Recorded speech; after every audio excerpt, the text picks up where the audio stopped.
Okay, good evening and welcome to Crystal Cave. For those of you I haven't met yet, my name is Charles Fox and I'm the president of the Cave Research Foundation. We're here tonight, as most of you know, because 60 years ago on this very date, a group of cavers walked down this trail to begin the C3 expedition. The C3 expedition was the first organized, large effort to understand Crystal Cave. It had its good points and it had its bad points. It had things that went well, it had things that didn't go well. One of the things that happened was that by the end of that week, the cavers involved had realized that understanding Crystal Cave wasn't going to be accomplished in a week. In fact, they knew it wasn't going to be accomplished in a month or even a year, but it was going to take a long, sustained effort. Out of that belief, some of those cavers formed what became the Cave Research Foundation. So this is kind of our birthday tonight, our birthplace. I've often wondered, what those cavers would have thought, even though they knew long, sustained effort, if they could see us standing here tonight with over 400 miles of cave mapped and the cave still going. And happily, we don't have to wonder, because two of those cavers are standing here beside me tonight, Roger Brucker and Roger McClure, both founding members of the Cave Research Foundation and participants in the C3 expedition. So I'm going to shut up and let these gentlemen talk.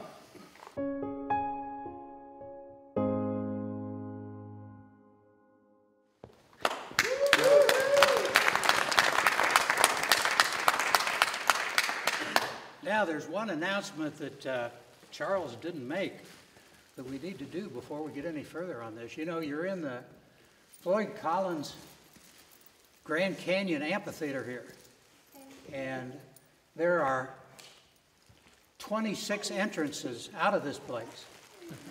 And in the unlikely condition that there might be a fire or some other emergency, I want you all to keep in mind that you need to go out the same entrance you came in. Sure. So anyway, be sure to do that. The expedition was in 1954. Let me take you back just a couple years before that and give you a little lead in to what happened and how several of us got involved in this and are here today, if you will. My college roommate and I, a young gentleman named Phil Smith, we were going to Ohio State. We'd been gone to high school together, been in the Boy Scouts together, both been Eagle Scouts. We ended up rooming together at Ohio State, and as Boy Scouts, we'd come down to Mammoth Cave one time on a trip, some kind of scout trip. In talking, we expressed our interest at Ohio State in caves, so we started doing some reading up and looking around for are there any caves around and reading some things in the library. In the process of that, we discovered that there was a cave organization known as the National Speleological Society. Turns out it was formed in about 1941, I believe, and at this point we're about 1952 probably, so the NSS was about 10 or 11 years old at that time. We found that Ohio didn't have a whole lot of caves, although we looked at all the ones we could find. And we ended up then joining the NSS. And in the process of that, we tried to put a little group together in central Ohio. But along with that, Phil and I at Ohio State, we'd hitchhike on occasion from Columbus or from our home in Springfield on long weekends or something like that to Kentucky, down to Mammoth Cave here. And this was before interstates, and before, while people would still pick you up. Needless to say, not too many people pick up hitchhikers these days, but it was amazing that we were able to get down to Kentucky. We usually got dropped off at Cave City after a couple rides down the highways, and it was usually about 2 o'clock in the morning. And there would be a car or two every once in a while on the road from Cave City towards the park, but nobody would stop and pick us up. So we ended up walking a number of times on those trips from Cave City all the way to the park. We ended up staying in some cases at the hotel on the front porch, sleeping on one of the little lounges there, And on occasion, one time I remember, it was kind of cold, and the guy that was at the front desk of the hotel allowed us to come in the lobby and sleep on one of the couches in the lobby until about 5 o'clock in the morning when he kicked us out, when people were starting to rouse in the hotel. But anyway, we toured Mammoth Cave, and where it comes into play with this particular cave is we wanted to come and see Floyd Collins Crystal Cave. So we were able to make our way back the road here, and I think we were able to kind of hitchhike back most of the way and to see the cave. It turned out when we got back here, there was a couple that lived here named Jim and June Dyer, and they had been managing the cave here for a number of years. It turned out on that particular trip, June Dyer was here, but her husband, Jim, was up in Columbus. And she said, we're about to move to Columbus, Ohio. And Jim's up there getting a house and getting us settled. And she even had the address, and I think gave us the address where he's at. It turned out the address they were going to live was about 2 miles north of the campus at Ohio State. So anyway, we visited the cave here and back, and then we got associated with Jim in Columbus. Phil and I used to go up to Jim's and sit around and talk cave with him. And Jim had a dark room in his basement that we used quite often to develop and enlarge pictures. But in the process of all this, we were trying to form a grotto of the NSS. So we formed something called the Central Ohio Grotto, which still exists today, and started trying to recruit members and so forth. Somewhere along the way, we got the list of all the members of the NSS and found some guy named of Roger Brucker on the list. And it turned out he was in Yellow Springs, Ohio, and it turns out he was in the Air Force at Wright-Patterson. Phil and I ended up going down to him. We ended up talking him into joining our group.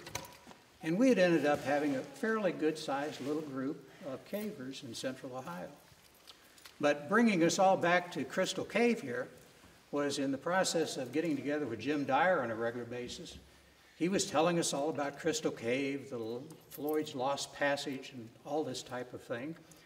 And so he said, I'm going to take you guys down there one of these times and take you down to the Lost Passage. So in fact, it did happen.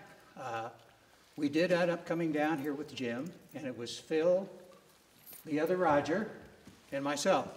I refer to him as the other Roger. So in case you wonder who that guy is behind me, there he is.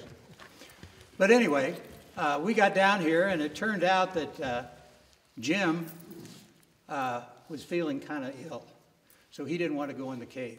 By this time, the Dyers, of course, had left managing the cave, and Bill Austin and his young wife and child were managing the cave here.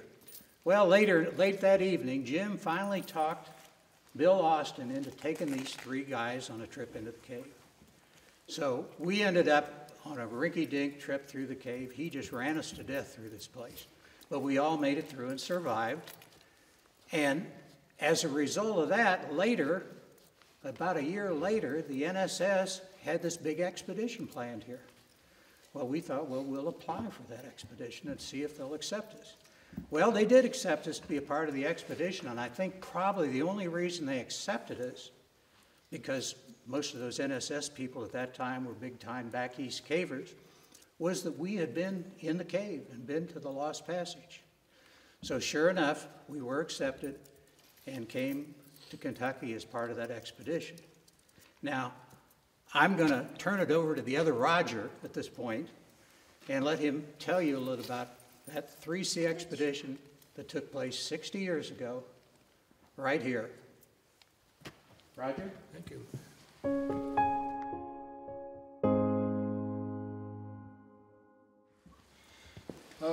Roger McClure has told you the interesting beginnings of this saga, and it is a saga. Back when I went on the rinky-dink trip that Roger has referred to, I asked Bill Austin, do we need to take a rope? He said, well, do you have a rope? And I said, yes, we have about a 30-foot manila rope. Now, those of you who are too young to know what that is, It's made out of a prickly material. And I didn't know any way to carry this rope, so I essentially wrapped it around me many times. And of course, the pricklies stick in you. So that was very uncomfortable. And I asked Bill Austin, what kind of food should we take? He said, well, I don't care, whatever you like, but it should be light. And I thought, soda crackers, that's the thing, they're very light. So we got a whole package of soda crackers, and I sort of tucked those into my pants pocket. And off we went into the cave. Well, Bill Austin was a caver in a hurry. He would go down the passage at 90 miles an hour, and then when we got up to where he was waiting, he would continue at 90 miles an hour with no chance to rest. I've never seen that in a cave, certainly not in an eastern cave. We got down eventually, after going through a blindingly complex set of crawlways and canyons and tight spots and slippery spots and going over the bottomless pit. Now, Jim Dyer had said, when you go over the bottomless pit, there is a wire, a cable, that you can hang onto if you slip. But we advise you to tie up the bottom of your pants legs in case anybody is down below, you won't have an accident on them, which was pretty scary talk to us. And so we did go across, and Bill finally landed us in the Lost Passage, the place that we had heard about Floyd's bean cans, a kitchen set up there, and so on. But when I opened the crackers, it was cracker crumbs. It had been absolutely crushed into the finest cracker meal you had ever seen. And of course, there was no use at all for this dumb rope. I don't know whether we left it in the cave or not, but anyway, we despaired because that was our food. Well, Bill was down there cooking up a spaghetti dinner for us, and had a propane stove going and boiling up the water for the noodles, and pretty soon we were eating pretty good. Well, then he said, it's time to go. So he ran us down the Lost Passage and back, and then he plunged into a canyon in the floor. And again, we were going through this blinding array of passages. And one time I said, you know, I think we've been here before. Everybody agreed, but we had no idea how we had gotten to that point. At that point, I realized this cave was so complex, it was more complicated than any of us had ever seen. Well, we got out of the cave and slept for a long time, as I recall, before we had to go back to Ohio. So by this time, Jim Dyer began to hint that he had been in negotiations with Bill Austin, and that Bill Austin and Dr. Pohl, who owned the cave for the Thomas family, had been approached by the president of the NSS. And the president said, we know that some of our members have gone into your cave. Are you interested in having an expedition? And Dr. Pohl and Bill Austin said, yes, by all means. Now, after we go back, I'm going to tell you the secret story behind that. But at any rate, he gave the invitation to the NSS to hold the expedition. Jim Dyer, who was always smiling when you asked him a question, that was known as the Flint Ridge Smile, which meant, I know things you don't know, and you're going to have to find them out for yourself. But he said, you might apply. Well, it turns out that Jim Dyer handpicked the three of us to be on the expedition. Well, I, being in the Air Force, thought to myself, I know better than to eat crackers in the cave. So I went over to the aeromedical laboratory across the street from where I was working at Wright-Patterson making movies. And I said, what do people eat on long flights? And they said, oh, well, canned bone chicken, fruit cocktail, and date nut roll. That's what you need. So I began to acquire a stock of those things. And meanwhile, I had gotten some surplus military rations from World War I think. So anyway, I brought some of those things to the cave.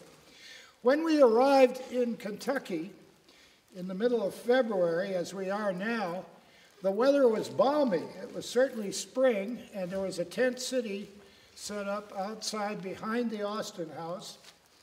That was a cleared field at the time. Now it's grown up, and you would say there's not room for one tent there. Jim Dyer took me aside and said, you're full of BS, so we're going to have you talk to the press. So the first press I talked to was an Associated Press reporter by the name of Ed Easterly. Well, then he introduced me to Skeets Miller, who was the Courier Journal reporter who got the Pulitzer Prize for interviewing Floyd Collins when he was trapped in the cave. And Jim Dyer said, Roger, you will accompany Skeets Miller into the cave. And Skeets Miller was going to make broadcasts. So meanwhile, this particular place we are now had electric lights on, and there were probably 70 people milling around here, if you can imagine. Wire parties were carrying in huge spools of war surplus wire, and heading off down the passage, carrying 2 phone lines down to the Lost Passage. Well, it turned out that took hours and hours and hours to get these big reels of wire in. But the following day, we were to head off with Jim Dyer, Skeets Miller, and me. Well, that was the time I got to really understand Skeets Miller. I asked him about the Floyd Collins affair, and he told me that it was the scariest thing he had ever done, that when he came in the first time and fell head first on Floyd, and he moaned, that his blood turned cold and he began to shiver. He then went on to say that he hardly got any sleep at nights because there must have been something he could do to save that poor guy. He called him Sad Sack, which is a World War II term for kind of a woeful person. At any rate, he shared with me his impressions of that rescue attempt. He was a very young man at the time. However, he had been a reporter for a year or so. At any rate, the expedition went on, and we began surveying out B Trail and Bogardus Waterfall Trail, and I found 2 people who liked to survey, Roy Charlton and Earl Theory, both from West Virginia. And we surveyed along with several other people who were led by Russell Gurney and some others. And we would phone the data back to the people at the top, and they presumably were going to plot that all up and show us the maps. Well, after a couple of days of this, we found out that we were not going to be shown the maps, that the maps were classified as secret, and that we said, what the heck? What kind of a way is this to run an expedition when you don't know what's going on? We talked it over, and I said, well, there is on the tourist brochure, there is a map of the cave, and the caption under it says, this is an accurate instrumental survey of Crystal Cave. And I had asked Bill Austin about that before, and he said, oh, that's not an accurate, it's just a sketch. Well, why would you write on a map that it was an accurate instrumental survey if it wasn't? And I said, well, I think it is a real survey. It ends at the bottomless pit. So the 3 of us decided to run a survey from the flat room up to the bottomless pit and tie that in. Well, then we had 2 more problems. One, what was the scale on the tourist folder map? And secondly, which way was north? Well, we figured if we found a straight stretch, we would measure it. And secondly, take compass bearings and see if we could do that. Well, lo and behold, that worked fine. Meanwhile, the expedition broke up, having established not only the camp in Lost Passage, where McClure was the first cook and set up something called McClure's Slop Shop. Now, those of you who think that women got short shift as cavers in those days need to know that Roger McClure was a fantastic cook. I remember eating some of his Spanish rice. You would get 10 pounds of rice and 1 can of tomato sauce, and that was Spanish rice. Well, to make that long story short, the expedition surveyed about 2 miles of cave. Most people thought that was kind of a failure. Even though the second camp was set up, they didn't do anything more than sketch maps. The expedition kind of fizzled out and we all went home. Well, not Earl Theory and me, we put together a map and blew up the map on the tourist folder to the right scale and north arrow, and then put all the other things that we'd surveyed during the expedition on it, and put that on the topo map. So suddenly we knew where the whole cave went. In hindsight, Bill Austin and Dr. Thomas didn't want the Park Service to have any idea where the cave went.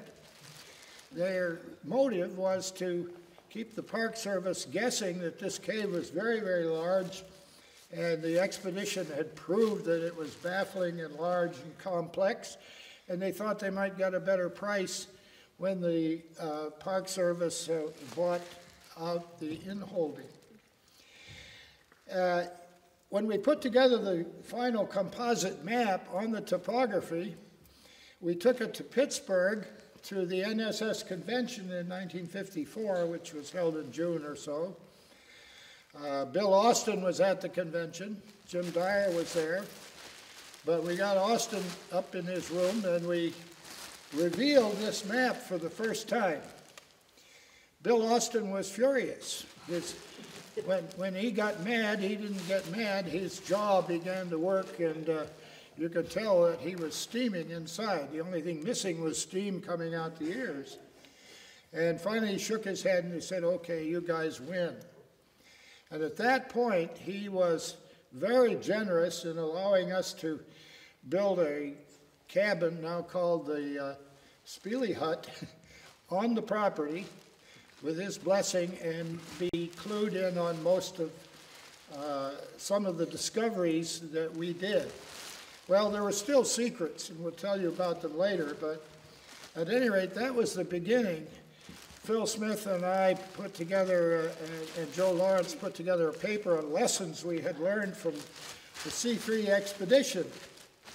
Well, first of all, the thing was organized like a European mountain climbing expedition. It had nothing to do with how you do a cave. Secondly, camping in a cave is a really stupid, silly idea if you're close enough to the entrance, which we were to further the work. Now, you may say, well, why is it that some parties still camp in the cave? Well, they think they'll get a lot done.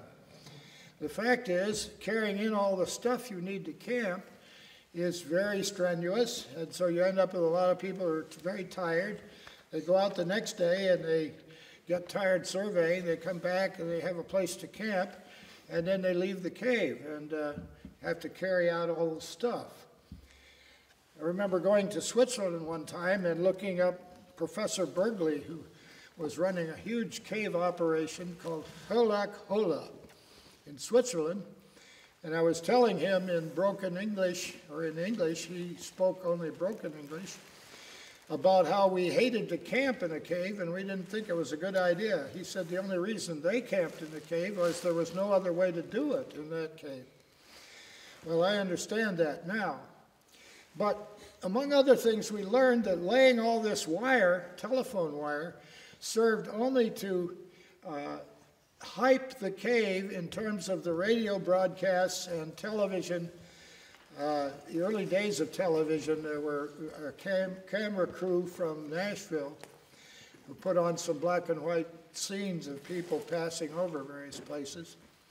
And the True Magazine account, which was mostly hype, and finally they had said at the beginning, we'd like everybody to keep a journal so we know what happens on this expedition. This is an epic, worldwide, wonderful event, and we want to have a record. So I dutifully set down my reminiscences of the thing, sent them off to the right place, and about 5 months later, I got a telephone call. Would you be willing to come to New York? What for? Well, we need to write the book, and you're the only person that sent in any material. So I said, well, yeah, I'll try to get off. Well, I managed to get leave and go to New York. And, in an attic in Brooklyn, some tables were set up, typewriters were brought in, and then Joe Lawrence was going to join me for 2 weeks, and we were going to write this book. Well, he shows up. Oh, I went in to visit the editor, and I said, how do you write a book? He said, well, you want to begin the book at the place where the action that follows becomes inevitable. You don't want to start off saying, I got up in the morning, put one foot on the floor and the other foot on the floor, put on my clothes, and so on. He said, you want to start it where the doorbell rings and you open the door and there's a baby in a basket. In other words, get into it right away. So that was useful advice. He also loaded me up with adventure books written by Leonard Clark. Well, then Joe Lawrence arrived and said, I've got bad news and bad news. What's the bad news? He said, well, I couldn't get off work to come up here, but I'll be up here on the weekends. And the other bad news is I have to speak tomorrow up in Albany, New York. And I thought, oh, terrible. I said, well, I'm going with you to Albany, and we'll work it out, because I've promised an outline of the whole book in the first and last chapter on Monday. He said, well, good luck with that. So we picked each other's brains going up to Albany and back. And then I would write the book starting about 9 in the morning and write it until about 11 at night and go to bed. In would come typists who would type up the material. It was very hard to sleep because it was so exciting. I was reading the adventure books, but the Caves Beyond was written in 2 weeks in Ida Sawtell's attic. Joe Lawrence showed up and wrote the picture captions. So that book is ghost-written by me in Joe Lawrence's behalf and by me in the part that I claimed. So I think we'll stop there, but that was the beginning of understanding that the kind of effort to understand this cave had to be different. It could not follow a European mountain climbing model. It could not follow Swiss caving models or anything else. We were innovating. We discovered early on that one of the people we recruited, David Jones, had been in the Navy, and he said, well, you need sound-powered phones, not these big EE8 with dry batteries that you crank. And furthermore, the wire doesn't have to be these big spools. We could make little spools of wire and unreel it as fast as a party could go. So lo and behold, we perfected that. We ran wire all the way out to the overlook and got on the phone and talked to the people at the top. Marvelous technology. Hi, what's going on up there? Well, looks like there's a little rain coming. Well, it's dark down here. What are you doing? Well, we're getting ready to open some cans of fruit to eat. Okay. Well, is everything all right? Yeah, it's fine. Goodbye. And we thought, what the heck is the use of running all that wire out for this kind of conversation? Phil Smith, meanwhile, in Washington, was involved in the polar science programs. And among other people, he met Werner von Braun, who he thought probably knew something because he was running the space program at the time. And he said to Werner von Braun, we have teams of people way out in the cave, and if anything happened, we'd have to get word back and start a rescue.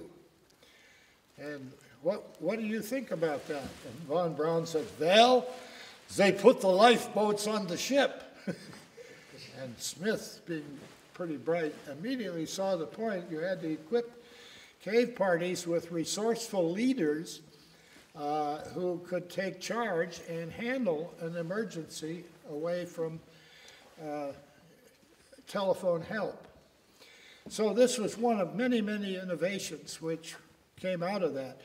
But the Cave Research Foundation was in response to the Park Service turning down project after project after project, and Phil Smith finding out that Joe Kaliza, the former superintendent, said, well, if you guys start up a new organization, not the NSS, not a grotto, but a wholly different organization that's scientific, we'd probably let you in as long as you had no connection with the Thomas family.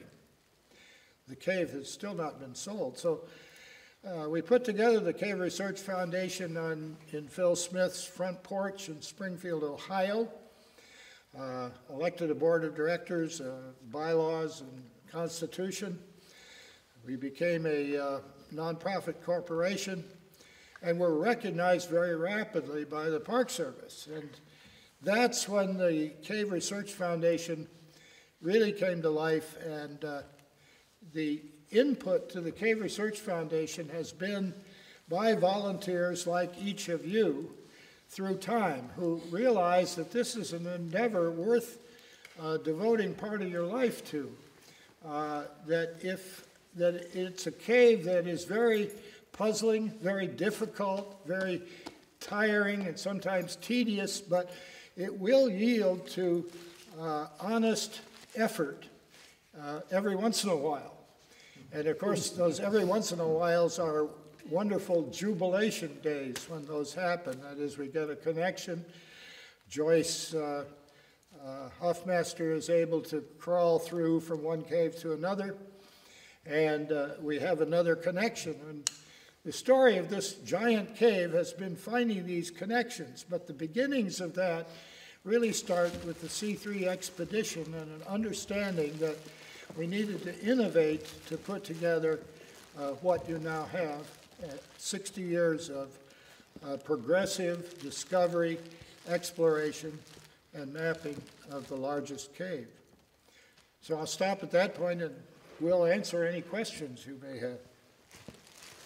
Okay, Roger and Roger, one question I've got, standing here tonight 60 years later, when you were bumbling through here all those many years ago, realizing it was going to take a long time to understand this cave, could you have even imagined 60 years? No, I was concentrating on the next year and what we would do with this clandestine map and what we would do different from what had been done.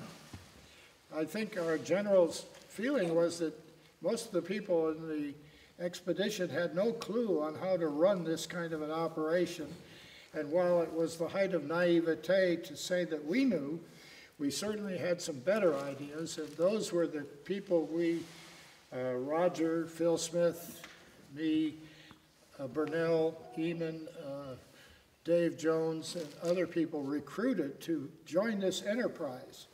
And all of you know when you were recruited to come here, and all of you know when you saw that this cave is bigger than every Saturday cave you've ever been in.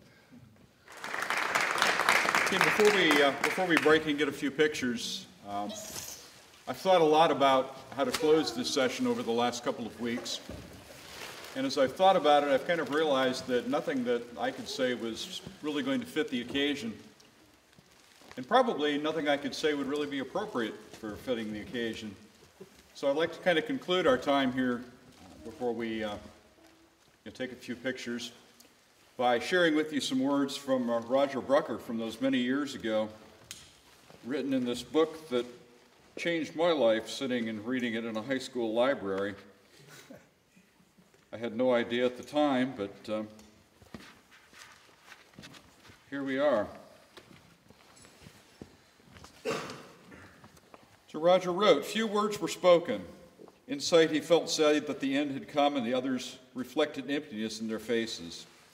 Rationally, we'd be glad to return to the comforts of civilization, showers, regular meals, restful sleep, but the strong bond of companionship would be hard to give up. We'd worked and struggled together toward the same goal. We'd laughed at our own discomforts. Skeets and Phil felt the elan that binds cave explorers together. Roger Brucker felt something ought to go into the log, a few words that would be fitting for the final hour of a noble undertaking. In the log he wrote, "And so we leave the cave in darkness as we found it. We've unlocked many of nature's secrets, and still others are yet unsolved. Men will be back, probably till the end of time, but history will record the monumental effort of the National Speleological Society in the year of our Lord, 1954. We left the cave." Thank you, Roger and Roger.